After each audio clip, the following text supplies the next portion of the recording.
This is back to, no, I almost said back to the barbell. It's been a while since we've done that one. But this is No Time, episode 4. And this is going to be the last week I'm doing supersets. I just kind of got it figured out. You saw the end of my set of rows there. I didn't really want to show, but it was like a set of somewhere between like 10 and 15. I really like doing rows for that rep range. Abandoned the Penlay ones and went with, I think I did like 95 pounds or 150. No, I think 115. Yeah, 115 for like 8 to 15 reps that I was going for. Still at like 8 to 9 RPE, 2 sets. And then bench was the other side of the superset. We got 165 on the bar. And I think I didn't count. I think it was 6 reps, which is pretty cool. That's like what I do at my peak strength.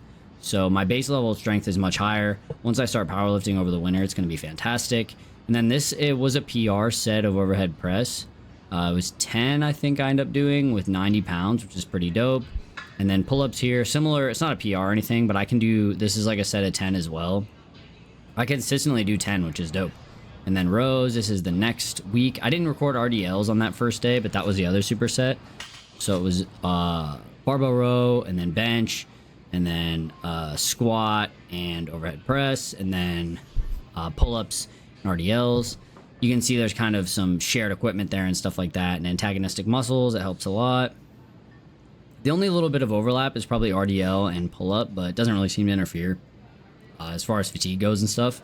And then this is a 165 from, it would have been either a Thursday or a Friday of that week. I'm only like a week behind now or something like that, a week and a half, so I'll be catching up soon with the videos.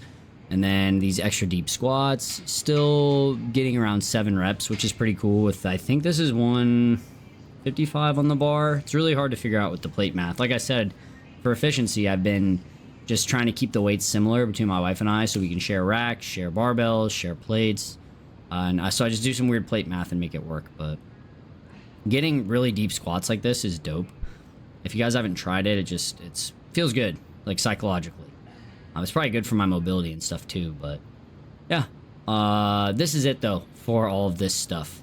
It doesn't seem like it from watching the videos, but this stuff is pretty fatiguing. I just do a really good job of prioritizing technique and stuff like that, but it's tough. I was hitting all these kind of like rep PRs and stuff like that. It's just a lot of fatigue, you know, going to 8 or 9 RPE and like actually meaning it.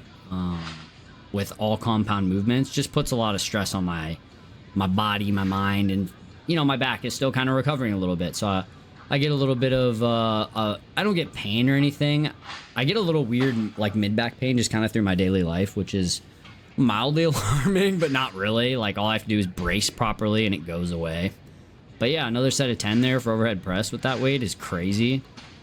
And then same thing with pull-ups. It's amazing how strong I am and like where my muscular endurance and all this stuff is at from all these compound lifts. It should really translate well into powerlifting once I get back to it. That will start as soon as the weather turns. Right now I'm actually finally getting back on my skateboard as of this video. I may put a few clips in one of the ones in the future, but if you want to see me skating, it's on my Instagram. All those links are in the description as usual. Same thing with all my other channels. I don't really have a lot to say other than that for this video, so I would really appreciate... I never ask for subs or anything, but if you guys have been watching my videos, I notice I get a lot of... a decent more amount of views than I get subs nowadays, so if you're new around here, it would be cool if you drop that sub. I'm not really, you know, a sub-beggy type of guy, but... yeah, I'm going to keep cranking these out, so this is pretty much it. We're going to have a whole new group of exercises, still going to stick to supersets and high intensity, so you'll see that in the next video. And that's it. Like I said, all the links in the description. I'll see you guys next time.